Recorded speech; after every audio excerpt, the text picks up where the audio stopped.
Thank you very much, Michael. Well, Antrim obviously are changing their forward line because they're bringing in young Gregory O'Kane at corner forward. And we'll see who's gone off in just a moment, because it looks like Conor McCambridge, but judging by his first half performance, I would imagine that he would have stayed on. We'll check in just a moment. Otherwise, Limerick line out as they did in the first half. And why wouldn't they when they have an impressive scoreline built up at half-time? Well, 5 nights or no 5 nights, this is it for Antrim. And already Mike Houlihan has gone down. Has some hard pulling. And Jim Connolly is in the wars once more. And Dickie Murphy is booking the Antrim midfielder. And obviously at half-time there was a fairly lively pep talk, and I think Antrim realised that this is their final 35 minutes. And that's a severe warning for Jim Connolly. This is because of this incident.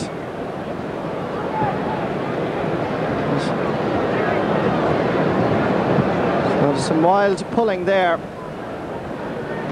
by the Antrim man, and Mike Houlihan is in some pain there. And the Limerick team at the moment beginning to look like a hospital ward between Gary Kirby and now Mike Houlihan. Let's see it now. Jim Connolly pulling. There you can see there Mike Houlihan getting at the end of Jim Connolly. There's the second pull. There was nowhere near the ball, and Mike Houlihan definitely feeling the brunt of it. And Antrim introduced another substitute, which is a little bit surprising at this stage, and it's number 20, Brendan McGarry, that's coming in, and he's going up corner forward. Now, 2 substitutes as Gary Kirby sends that ball in, and he sends it over the bar. That's exactly what Limerick needed to what happened to Mike Houlihan. If there was any doubts that Limerick were going to miss out in All-Ireland final, well then Antrim were mistaken.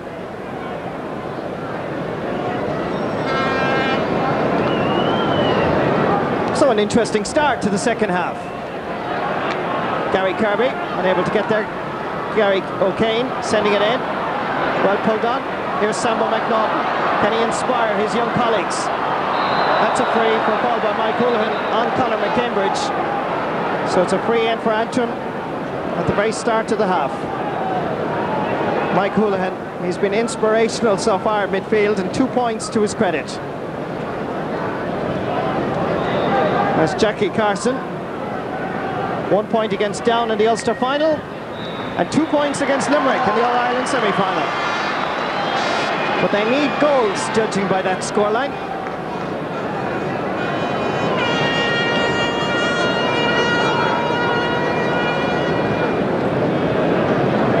Joe Quaid, Limerick number 1. Sending it fine and long down towards Gary Kirby, and Paul Jennings well gathered. That's good play by Gary O'Kane. Come back is Davy Clarke. Conor McCambridge trying to deprive him of clean possession. Frankie Carroll wasn't quite expecting it. That's going to be a line ball. Temper is just getting a little bit frayed. I know this in the Antrim camp. Frustration beginning to set in as Davy Clarke lines up this ball. Sambo McNaughton, of course, now playing at centre half forward as Davy Clarke takes this sideline cut. Not a good one, but it comes down for Seamus McMullen. Sending it in low towards Jackie Carson, now playing it full forward. Joe Connor, Alistair Elliott. Can Antrim produce something here? Davy Clarke is back there. Well dispossessed, however, by Brendan McGarry. Making an angle, but he made it too acute, and he drives it wide.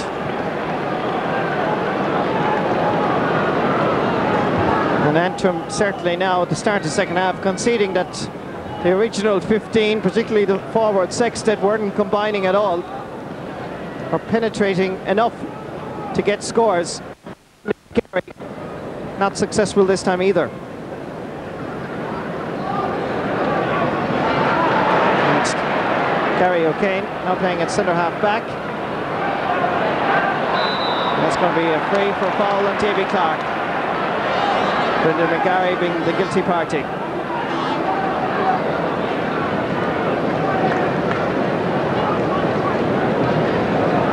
Davy Clarke in a certain amount of pain there as this ball came in. Brendan McGarry came in to challenge him from behind, and Davy went down. Just in the thigh there, it seems to be a knee. I think it was Brendan McGarry on landing caused the problems for Dave.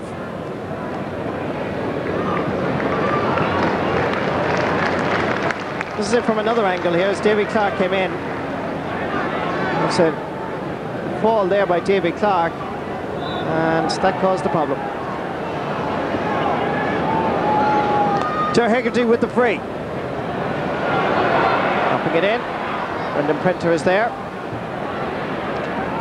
Well blocked down by Gary Kirby. Prenter is there once more. And he gets his clearance in. Only fires Frankie Carroll. Kieran Carey is calling for it far side, but it's well blocked down by Frankie McMullen. Alistair Elliott. Now he's the corner forward, and he's way down on his own half back line. Giving it to Sambo.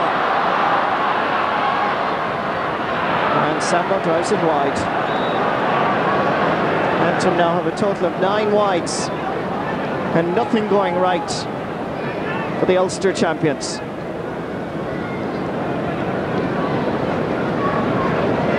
Dominic McKinley at the edge of his square, keeping an eye on Leo O'Connor.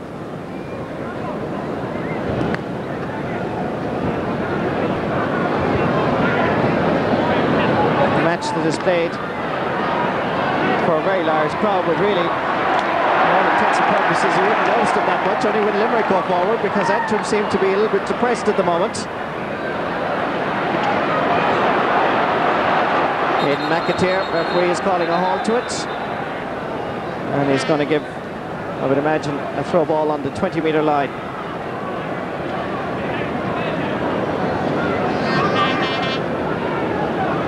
Referee looking for the slither.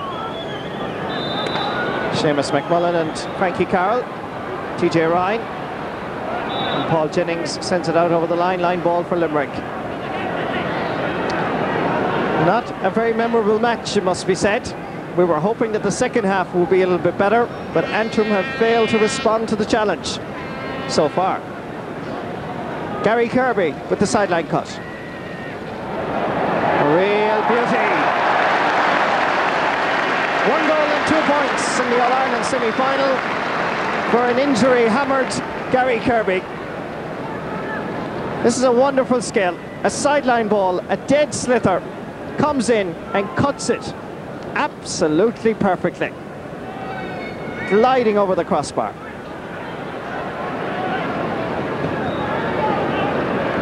It'll be a line ball once more for Limerick.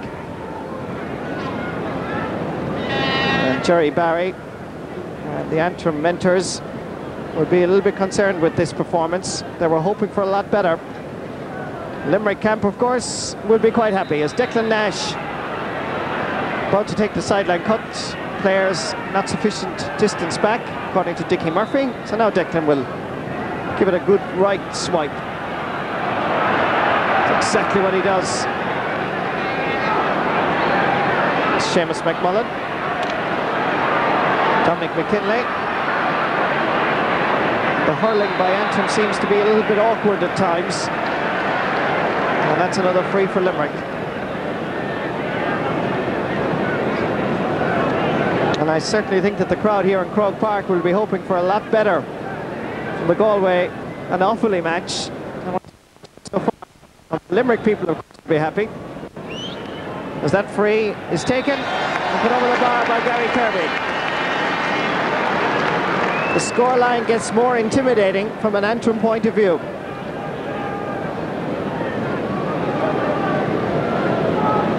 And Limerick look like they're going to be booking their tickets for the first Sunday in September. But I think even they will have to acknowledge that they were expecting a stiffer test from Antrim. Oh, lovely skill by Kirby. Great vision by the captain. To Frankie Carroll. In towards Leo O'Connor. Dominic McKinley battling with him. Still Leo. The referee says he was being held.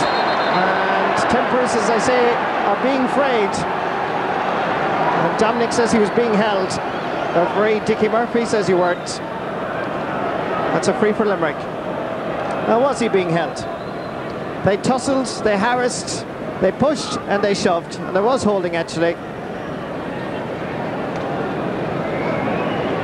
As Leo was holding on to Dominic's hurling, but however the free goes to Limerick. It's a very difficult angle, and Gary just misses it by inches.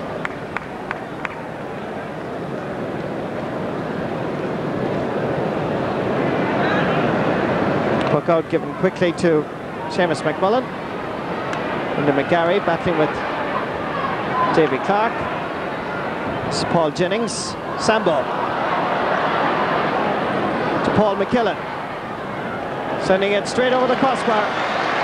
That's the second point for Paul McKillen. And out of Antrim's total, it's interesting that 4 points comes from their midfield and centre half back. It tells its own story.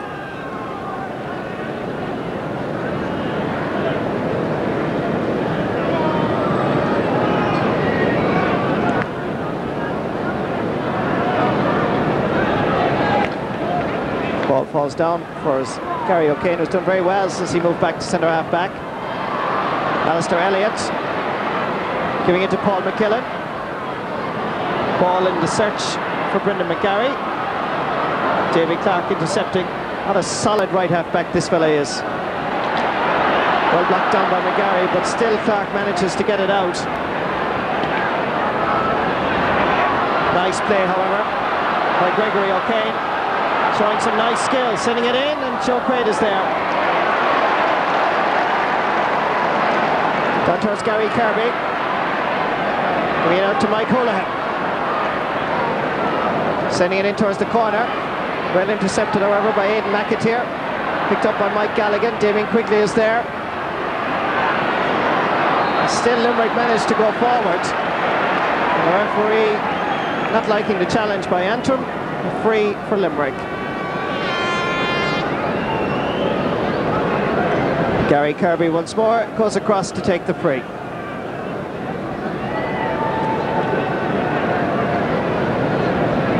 Gary Kirby setting a little record. He's now won under 16, minor and under 21 and senior Munster Championship medals. He's going for the big one now, an All-Ireland final medal on the first Sunday in September, surely. There's our Brazilian flag. I wonder, was he out in the United States a few weeks ago? He's going to be back here in Croke Park.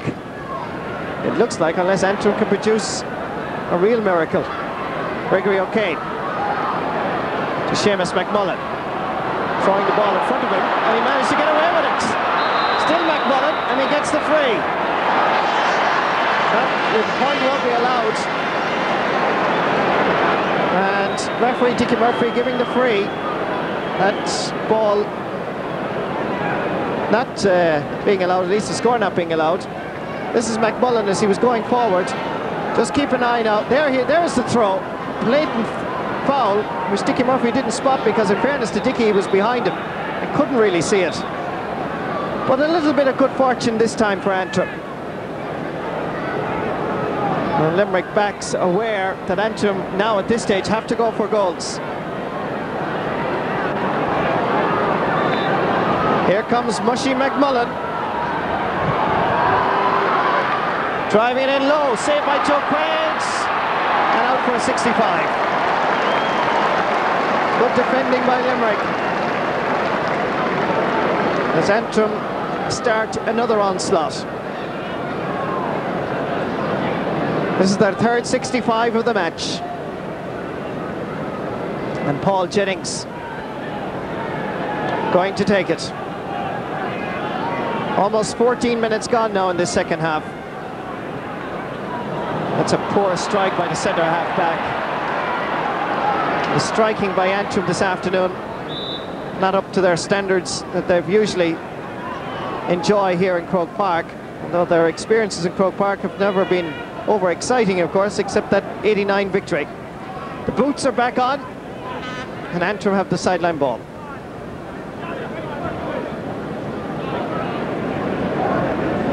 Seamus McMullen. Nice sideline ball as well.